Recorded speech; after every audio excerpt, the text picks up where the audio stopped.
Yo, welcome back to the King Show. If you don't know me, my name is King. This is season 1, episode 5. I am on a 56-day fruit fast. I decided to do the first 13 days of just coconut water.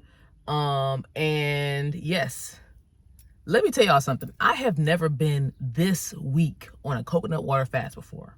And I'm still trying to figure out what's going on with that. Like, yesterday, I was a potato. That's what I was yesterday. I was a whole potato. I barely did anything yesterday. I allowed myself to rest because I do historically not rest. So I was definitely trying to make sure I did that yesterday. But yesterday, I kind of dry fasted a little bit at the end of the day. I kind of just drank a little bit of coconut water. I didn't even finish the liter of coconut water. But then today, I got up and got at it, and I'm over here getting up like it's a normal day. I'm over here like, ooh, I'm a little tired, like I'm a little weak, But I figured after I drank my coconut water, and I don't know if I showed y'all which one I be drinking, but this is the one I be getting from Aldi or whatever. But I drank a little coconut water, and it usually get me back going or whatever. It's been kind of interesting because when I quit my last job, a few days ago, I was like kind of between a rock and a hard place because I really didn't want to. I put a 2 weeks notice in, right? I did put a 2 weeks notice in, and I fully intended to work those 2 weeks. But as time went on, I was just like, I just really don't like it here, And I was like, this is pissing me off. Everything is just pissing me off. So I was talking to my girl. I'm like, man, I'm finna just tell them. I'm finna just quit and just ask this new job if I can start early. Because the lady wanted me to start early anyway. But I just told her, no, I want to make sure I work my 2 weeks. Right? Even though these jobs, when they be firing you, they don't give you your 2 weeks notice. They fire you instantly. You just done. Right? So I did give them a few extra days, you know what I'm saying, in courtesy versus what they probably would have did for me, if they ever decided that they wanted to fire me. But, yeah. So I ended up leaving or whatever, and I was a little concerned. I'm thinking about like money, and I do have a lot of things I gotta pay for, things coming up, and money hasn't been like coming in like crazy, lately. But I've been having what I needed, right? So I guess there's nothing to complain about necessarily, but I can still, have maybe my thoughts on what I would prefer or, just how I want things to be different in the future. But I was a little concerned about money, but at the same time, I'm like, yeah, that 9 energy that I have is like big time on letting things go, even if it's not necessarily convenient, And so I'm like, okay, well, my body is not responding well to this job. I should just leave, and just go ahead and move forward like that. And so I did. Then I started the next job. I started my new job the next day. And then I had yesterday off. And then I got today off too. But I'm like, okay, I got to go make some money today. I can't just be sitting around. I got to do something. So I'm giving myself permission to get back to it today. Probably not going to go too long. I'll be doing Instacart, okay? So do a little Instacart and make a little dollar, make a little guala. You know what I'm saying? And yeah, pretty much just do that today. And I gotta work the whole weekend, and I think I'm off on Tuesday. So I'm just, adjusting. The job isn't hard. The job is not hard at all, bruh. Like, I'm literally making sandwiches. Like, compared to what I was doing before this last job, I was a supervisor. For the last couple months I was there, I was a supervisor. That was the first time I ever became a supervisor. So I was definitely very proud of the fact that I was able to accomplish that. I stayed there for about a year, and roughly pulling up to that year anniversary, I became supervisor. And like I said, I felt accomplished because it was something I worked towards and something I knew that I deserved and that I worked hard for, So I was happy to be able to live in that. But it's just the experience just was, like, first of all, it is difficult to work with people and to move up because a lot of times they can't handle that energy, right? And that wasn't even a deciding factor in me not being there anymore.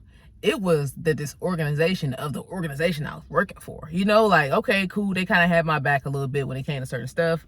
Blah, blah, blah, blah, cool. But they didn't have my back when it came to other stuff, right?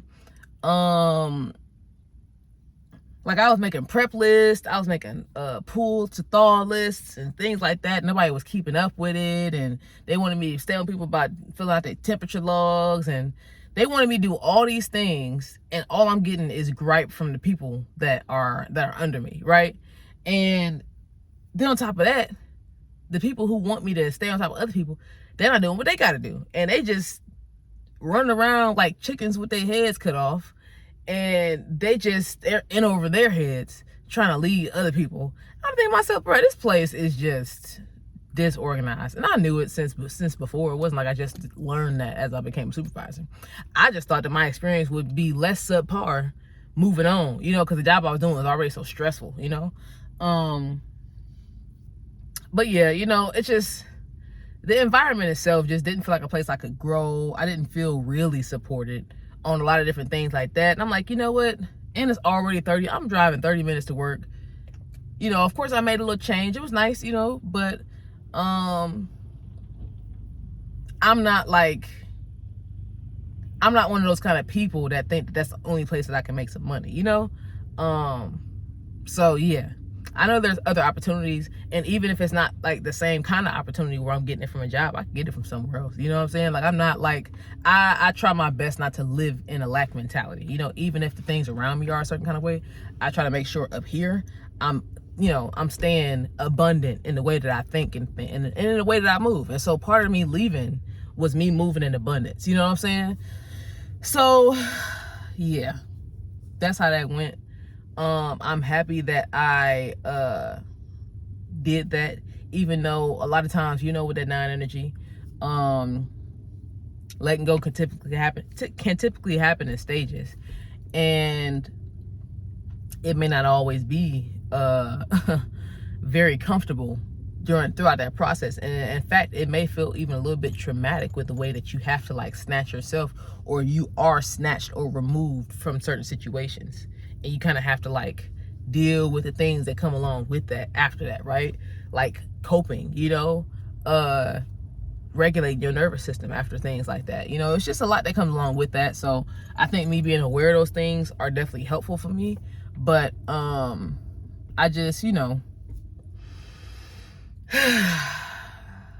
I'm looking forward to getting over that hump and adjusting to my life, right? Like, even with me staying with my dad and stuff right now, he seen me yesterday at the house. And let me tell y'all something.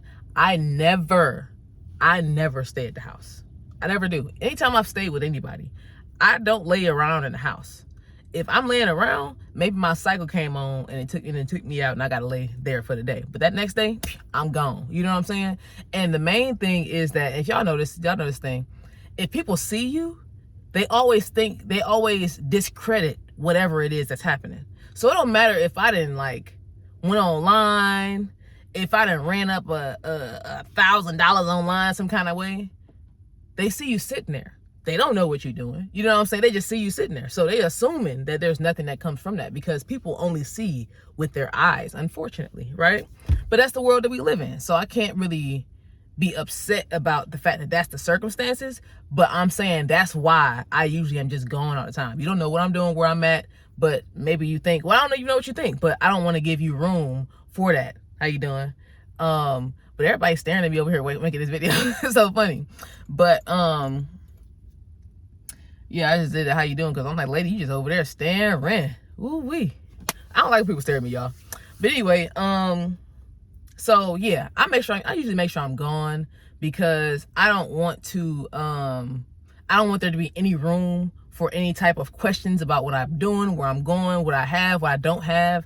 If I'm staying with a person, I really barely want you to even feel like I'm there. Like, I'm there to sleep, shower, and you know what I'm saying? Like, that's kind of where I'm at with it, and where I've always been at with it. But yesterday I was at the house, and I was laying around. My dad was like, hey, how's the new job going? And I said, it's a job. Like, it's not like nothing spectacular. It's just a job. Okay. I think he was asking me if I worked today or something, or whatever the case was. I'm thinking to myself, like,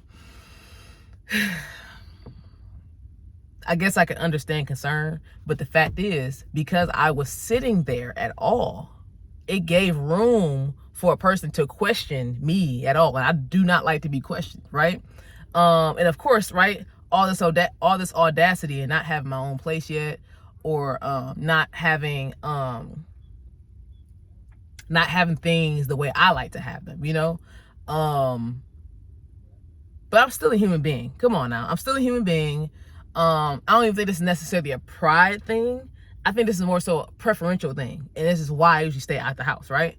So yeah, and I thought this is literally human nature. Okay, Michael Jackson, looking out, you know what I'm saying, across the lifetime. You feel me?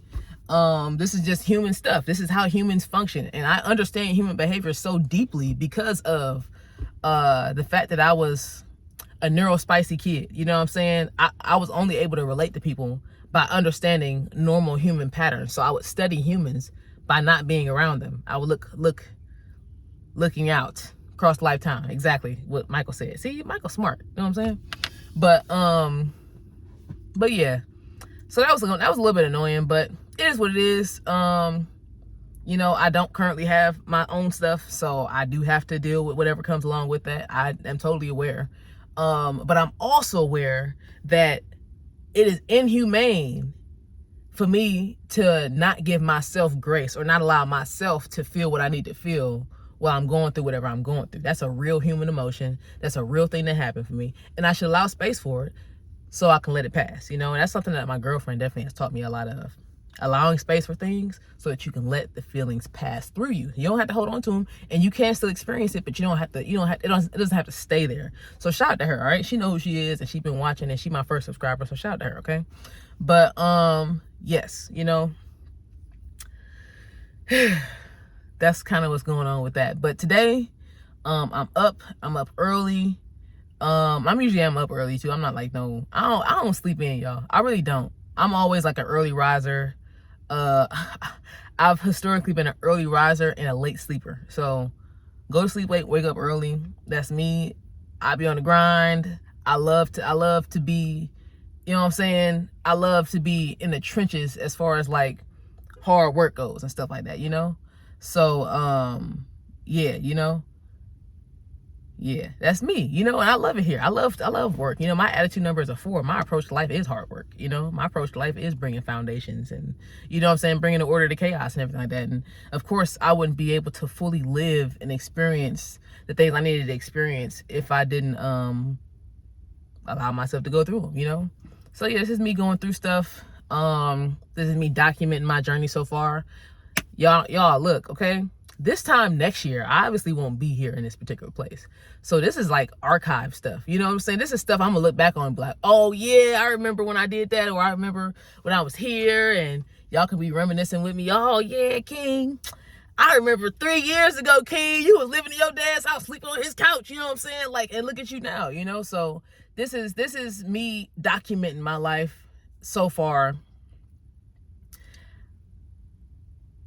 I have historically been the underdog, and I think that's what it's like when you look at like a lot of things that are a part of my archetype, a part of who I am, my makeup, and you know, you go down to things about astrology, numerology, all those different things like that. They will tell a story of a person that is an underdog, you know.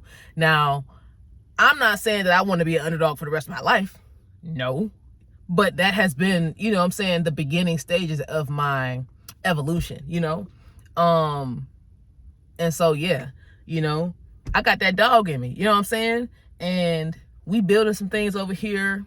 We're growing, we're evolving, we're experiencing life, taking accountability, being aware, self-aware, situational awareness, spatial awareness, just that whole thing like that. And we building a better version of King every day, you know, trying to be 1% better every single day. Yeah, you know, so doing the things like cleaning out my system, you know, to help me mentally be on point, to be mentally sharp. A lot of times, you know, I know so I grew up in church, right? That's a whole different story for a whole different time. But I grew up in church, and so a lot of times I remember certain scripture and things like that, even if I don't necessarily agree with like the Bible itself, or a lot of like, you know, different things like that. But some things I feel like are life principles that just happen to be in the Bible, right? But it said that some things only come through fasting and praying, right? And I don't believe in prayer, but I do believe in manifestation, right?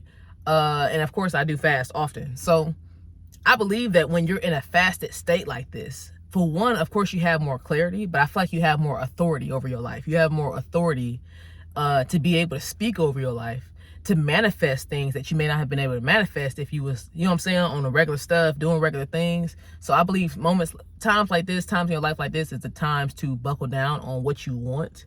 I'm actually about to go, so y'all see I'm here at the park now. I'm actually about to go journal and sunbathe a little bit and do a little breath work and be very intentional about how I spend my time. So yes, I'm gonna get off here. Thank y'all so much for watching. If you watched to the end, you're a real one. Put real one in the comments if you watched all the way to the end. Thank y'all for watching episode 5, season 1 of the Qing show. Okay, fast edition. All right, and I'll see you guys in episode 6. Like, comment, and subscribe.